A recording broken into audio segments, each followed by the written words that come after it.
अस्सलाम वालेकुम students, welcome to my YouTube channel easy solutions of mathematics. आज की वीडियो का टॉपिक है मिक्स्ड इंटीजर एल्गोरिथम।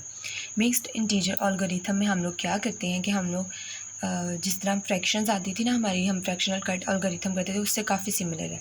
लेकिन जो फ्रैक्शनल कट एल्गोरिथम होता था उसके अंदर हम सारे नॉन बेसिक वेरिएबल्स को इंटीजर बनाते थे। लेकिन इसके अंदर हमने सारे नॉन बेसिक वेरिएबल्स को इंटीजर नहीं बनाना, हमने किसी एक को बनाना है। अब उसकी कंडीशन हमें वो कौन सा एक वेरिएबल होगा जिसको हमने इंटीजर बनाना है, वो थोड़ा सा कंफ्यूज करता है, तो वो हमें क्वेश्चन से जज करना है। एग्जाम्पल नंबर 1 है। सबसे पहले एक क्वेश्चन हमें इस तरह LPP दिया होगा, यानी लीनियर प्रोग्रामिंग प्रॉब्लम हमें इस तरह से दी होगी, जिस तरह सब में दी होती है। ऊपर मेंशन किया होगा कि solve by mixed integer algorithm. इसके अंदर maximum of Z subject to ये हमें क्वेश्चन दिया हुआ है, और x1 non negative integer. x1 non negative integer. अब x2 तो ग्रेटर देन इक्वल टू 0 उन्होंने कह दिया, लेकिन उन्होंने x1 के लिए कहा एक नॉन नेगेटिव इंटीजर। इसका मतलब है हमने सिर्फ x1 को इंटीजर बनाना है। इसके अंदर हमने सिर्फ इतनी आइट्रेशंस करनी है कि हमारा x1 जो है वो इंटीजर बन जाए, x2 चाहे जो भी हो, x3 भी चाहे जो भी हो, क्योंकि सिर्फ दो नॉन बेसिक वेरिएबल्स हैं। फ्रैक्शनल कट एल्गोरिथम के अंदर हम दोनों नॉन बेसिक वेरिएबल्स को इंटीजर बनाते थे, इसमें हमने सिर्फ एक को बनाना है। तो ये सिर्फ इसके अंदर मेन डिफरेंस है। उसके बाद आगे हम लोगों ने क्या करना है मैं बताती हूँ। सबसे पहले इसकी स्टैंडर्ड फॉर्म देख लेनी है। स्टैंडर्ड फॉर्म आपको बनानी आ गई होगी, हमने इतने ज़्यादा मेथड कर लिए हैं। ये स्टैंडर्ड फॉर्म है इसकी। इस स्टैंडर्ड फॉर्म को जब हम लोग टेबल फॉर्म में लिखते हैं तो वो इस तरह से बनता है। ये टेबल फॉर्म के अंदर हमने इसको ले लिया। यहाँ से हमारा x2 is leaving variable and x2 is entering variable, क्योंकि x2 जो है वो मोस्ट नेगेटिव वैल्यू है हमारी, और यहाँ से लीस्ट पॉजिटिव वैल्यू हमारी 2 है। तो x3 हमारा जो है वो लिविंग वेरिएबल है। तो यहाँ से हमारे पास वैल्यू कौन सी सिलेक्ट हो रही है, 3। इसको हमने 1 बनाना है, ऊपर नीचे 0 बनाने हैं। सबसे पहले हमने टेबल को ऑप्टिमल करना है, ये इसलिए कर रहे हैं। उसके बाद हमारी जो मोस्ट नेगेटिव वैल्यू है वो है -10। x1 is the entering variable and x4 is leaving variable. क्योंकि x4 क्यों लिविंग वेरिएबल है, क्योंकि एक यही रेशो है हमारे पास सिंपल, तो हमने इस रेशो को सिलेक्ट किया। यहाँ से हमारे पास ये वाली वैल्यू जो है सेलेक्ट हो गई। इसको हमने 1 बनाना है, ऊपर हमने इसकी ज़ीरोज़ बनाने हैं। देन हमारे पास क्या है, इसको 1 बनाना ऊपर। अब देखिए हमारे पास जी जो है वो सारी पॉजिटिव है जी, तो हमारा जो टेबल है वो ऑप्टिमल और फिजिबल दोनों है। ऑप्टिमल फिजिबल दोनों हो गया। और उसके बाद हमने क्या करना है, अब हमने देखना होता है, हमने x1 को इंटीजर बनाना है। तो हमने x1 को सिलेक्ट करना है, उसकी पूरी रो को सिलेक्ट करना है। उसकी पूरी रो के अंदर हम लोगों के पास जो सोल्यूशन में वैल्यू है वो 9/2 है। 9/2 है, तो इसको हमने इस फॉर्म में लिखना है, जो मैंने आपको पहले भी लिखना बताया फ्रैक्शनल कट वगैरह में भी। Take x1 as a source row, क्योंकि x1 को इंटीजर बनाना है। 9/2 है, x1 के सोल्यूशन में 9/2 है। इंटीजर होना चाहिए था, हमने इसको इंटीजर करना है। अब 9/2 है, 9 को अंदर रखा, 2 को बाहर रखा। 2 4 ज़ा 8, हम लोग बचपन से करते आ रहे हैं।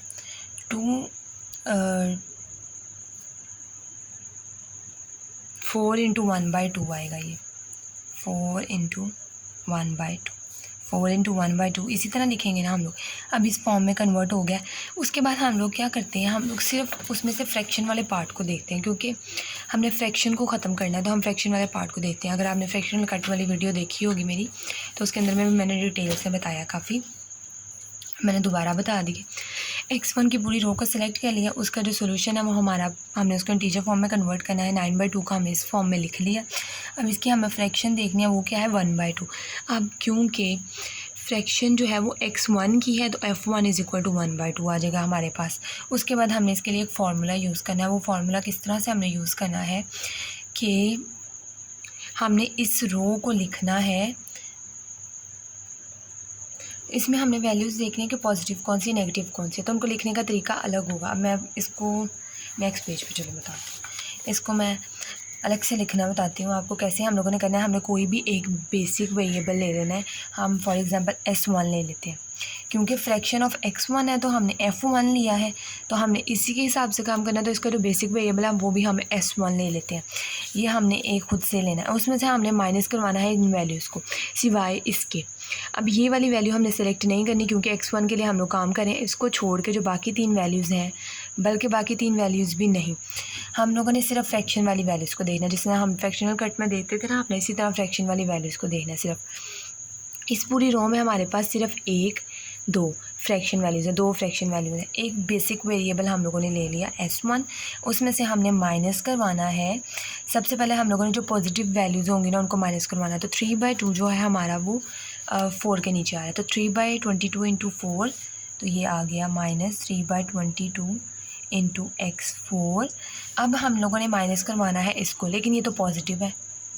पॉजिटिव के लिए हमारा वहाँ पे मेथड डिफरेंट है, यहाँ पे सॉरी नेगेटिव है, ये पॉजिटिव कह रही हूँ, ये नेगेटिव है। ये पॉजिटिव थी, हमने इसको इसमें से माइनस करवा दिया, लेकिन ये तो नेगेटिव है। अब तो इसमें से माइनस जब करवाएंगे तो ये प्लस की हो जाएगी। अब हमने इसको इस तरह से नहीं लिखना।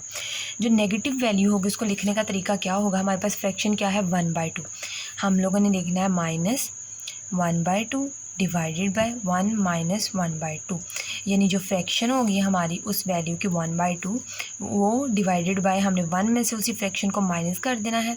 उसके बाद हम लोगों ने मल्टीप्लाई, डॉट लगा रही हूँ, मल्टीप्लाई की जगह पे 1/22 था, 1/22 इंटू x3। तो हमने नेगेटिव वैल्यू को इस तरह से डील करना है। जो पॉजिटिव वाली, सबसे पहले मैं आपको रिपीट कर देती हूँ, जो वैल्यू जिसको हमने इंटीजर बनाना है उसके अंदर जो हमारे पास फ्रैक्शन पड़ी हुई है उसको हमने इस फॉर्म में लिखना है। इस फॉर्म में लिखने के बाद हमने उसकी फ्रैक्शन देखनी है, वो 1/2 हमारे पास। उस रो में से जो फ्रैक्शन वाली वैल्यूज़ होंगी वो हमने देखनी है। अब 2 वैल्यूज़ फ्रैक्शन वाली हैं, हमने कोई भी एक बेसिक वेरिएबल S1 ले लिया है। अब S1 में से हमने माइनस करवानी है वो वाली वैल्यूज़। सबसे पहले हमने पॉजिटिव वैल्यूज़ को माइनस करवाना है। 3/22 इंटू x4, ये हमारे पास आ गया, माइनस करवा दिया S1 में से। अब हमने जो नेगेटिव वाली वैल्यू होगी ना उसको हमने सिंपली माइनस नहीं करवाना, उसको हमने इस तरह से माइनस करवाना है कि माइनस फ्रैक्शन जो हमें गिवन होगी वो डिवाइडेड बाय 1 माइनस वही फ्रैक्शन इंटू 1/22 इंटू x3। अब ये 1/22 इंटू x3 वैसे ही आ गया, तो ये माइनस जो है ना इसको डील करने के लिए हम लोगों ने ये सारा फार्मूला यूज़ किया है। ये general form is equal to -1/2। उसके बाद उसको इक्वल कर देना है, जो हमारे पास फ्रैक्शन होगी उसके माइनस के साथ, -1/2। ये इसका आप अगर वो देखेंगे ना एल्गोरिथम, तो उसमें भी इसी तरह के स्टेप्स दिए हुए हैं। तो ये मैंने नेक्स्ट पेज पे था तो मैंने आपको अलग से रजिस्टर पर बता दिया वहाँ से। ये -1/2 यहाँ तक हमारे पास हो गया, इसको हमने सारा सॉल्व कर लिया। इसको सारा सॉल्व करके इसका मल्टीप्लाई करवा के हमारे पास ये सारा बन गया। बेसिक वेरिएबल को हम लोग इधर ले। अब हमारे पास जो गिवन टेबल था उसके अंदर x4 तक वैल्यूज़, अब ये जो बेसिक वेरिएबल है हमारे पास एक्स्ट्रा आ गया, तो अब हमने इसको टेबल में एडजस्ट करना है। तो हम लोग टेबल में किस तरह से एडजस्ट करेंगे, हमारे पास टेबल ये था। इस टेबल के अंदर हम लोग एक रो में S1 का कॉलम ऐड करवाएंगे, एक हम कॉलम में S1 का एक रो S1 के ऐड करवाएंगे, एक कॉलम S1 का ऐड करवाएंगे। तो वो किस तरह से, वो इस तरह से हम लोग ऐड करवाएंगे। बाकी सारा टेबल वही रहेगा यहाँ तक, जो हमारा पिछला टेबल है, जो हमारा ऑप्टिमल फिजिबल सॉल्यूशन निकला था ना, वो यहाँ तक वो वही रहेगा। S1 का एक नया कॉलम और S1 की एक नई रो हमने ऐड करवा ली है। S1 जो था वो पहले 2 में तो नहीं था, तो वहाँ पे 0 0 आ गया। तो हम जो हमने तीसरी रो ऐड करवाई है ना उसके अंदर S1 है, उसकी जगह पे 1 आ गया हमारे पास। x4 की वैल्यू क्या है, -3/22 वो आ गई, और x3 की वैल्यू क्या, -1/22 वो आ गई। तो यहाँ पे x1 और x2 दोनों नहीं है, तो वो 0 0 हो जाएंगे। उसके बाद सेम, अब देखें इज़ इक्वल टू -1/2 था, अब यहाँ पे -1/2 आ गया, तो अब हमारे पास सोल्यूशन इनफिजिबल हो गया। जब सोल्यूशन इनफिजिबल होता है तो हम लोग कौन सा मेथड यूज़ करते हैं, डुअल सिंप्लेक्स मेथड। यहाँ पे मेंशन कर दे by using dual simplex method. अब हमारी जो ये है, हमने नेगेटिव सॉल्यूशन में से हम लोग नेगेटिव सिलेक्ट करते हैं। उसके बाद हम लोग उसकी जी के रिस्पेक्ट से उसकी हम लोग रेशो निकालते हैं। हमने 2 रेशोस निकाली, ये पॉजिटिव ये नेगेटिव है, इसकी भी रेशो ले लेंगे। ये पॉजिटिव है ये नेगेटिव है, तो इसकी भी रेशो लेके मॉड लेके ये 2 आ रही है हमारे पास। तो लीस्ट पॉजिटिव देखनी है हम लोगों ने।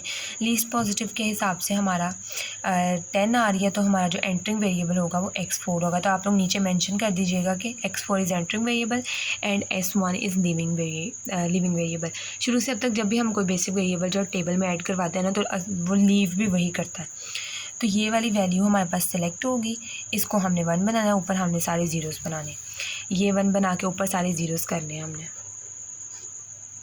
1 और ऊपर सारे ज़ीरोज़ बना दिए। तो अब हमने देखना है इसके अंदर, देखें हमारा जो सोल्यूशन है वो फिजिबल भी है, ऑप्टिमल भी है। तो नेक्स्ट हमारे पास आइट्रेशन पॉसिबल नहीं है। उसके बाद हमारी कंडीशन थी, हमने x1 को इंटीजर, अब देखें हमारा जो x1 है वो इंटीजर हो गया है। अगर वो इंटीजर ना होता, दोबारा से फ्रैक्शन आ जाता, तो हम लोग फर्दर सारा प्रोसीजर करते हैं, हम लोग उसकी फ्रैक्शन को चेंज करते, पूरी रो को सिलेक्ट करते। लेकिन हमारा x1 जो है वो इंटीजर फॉर्म में आ गया और हमारा 4 आ गया। और अब जो हमारा x2 है वो फ्रैक्शन फॉर्म में है, लेकिन उससे कोई फ़र्क नहीं पड़ता, क्योंकि गिवन क्वेश्चन में मैंने आपको पहले बता दिया था कि हम लोगों ने सिर्फ x1 को इंटीजर बनाना है। हमारा x1 इंटीजर आ गया, बाकी हमें किसी से कोई कंसर्न नहीं है कि वैल्यू क्या आ रही है। अब देखें x1 becomes integer so we are done, तो हमारा क्वेश्चन यहीं पे एंड है। उसके बाद हमारे यहाँ z जो है वो 58 आ गया, x1 जो हमारा 4 है और x2 जो हमारा 10/3 है। ये सिर्फ ये चेक करने के लिए क्योंकि हमने x1 को इंटीजर बनाना है, लेकिन उसके साथ हमने z भी तो बताना है ना। हमारा ऑब्जेक्टिव फंक्शन है, हर LPP के अंदर हम लोगों ने z बताना होता है।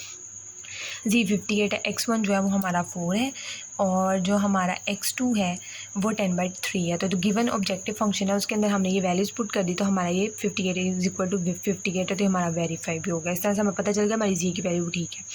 उम्मीद है आप लोगों को समझ आई होगी। अगर अभी भी कोई क्वेश्चन है आप लोगों का तो आप मुझसे कमेंट सेक्शन में पूछ सकते हैं।